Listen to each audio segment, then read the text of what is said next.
Dentists are keeping an eye out for small but significant rise in cases of oral cancer they've seen over the past few decades. Here to talk about the signs and symptoms of oral cancer, Dr. Jamie Oliveira with Alencar Family Dentistry. Dr. O, thanks so much for joining us today. Thank you for having me to talk about this very important topic. It is. And let's talk about oral cancer, what it is, and the signs and symptoms of it. Yeah, so as you mentioned, it's a really important topic. Just last year, 54,000 Americans were diagnosed with oral cancer.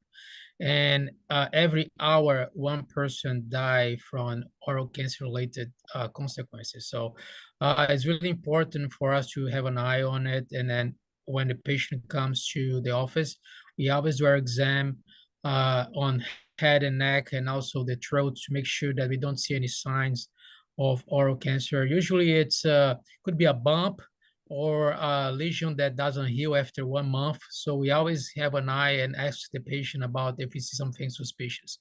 Let's talk about diagnosis and then treatment once that diagnosis is made. Yeah, so if we observe a lesion that is suspicious, we usually do a biopsy on it, and after that, the patient has to be sent to a specialist if it's diagnosed as a cancer, and they perform surgery on the area, and depending on the type of cancer, also chemotherapy and radiation therapy as well. Well, how about prevention? How can someone prevent getting this disease? Yeah, the best prevention is coming to the dentist every 6 months so we can diagnose lesions in the early stage, and the treatment is way less invasive, and the outcome is better for the patient. So we recommend that the patient, even if he has some doubts, the lesion that's not been healing for a month or so, they should contact the provider that usually does the oral care for them.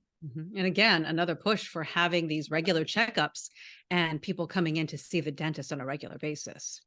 Exactly right. So we don't do just checks for cavities or problems in the teeth. We also check for oral cancer every time that the patient comes to the dental office. We also recommend don't smoke because tobacco is one of the causes of oral cancer. If you can't take the HPV vaccine because also prevents oral cancer, and alcohol consumption is not recommended, but if you do, do in moderation. So those are the recommendations that we have. And where can people reach out to you if they have questions?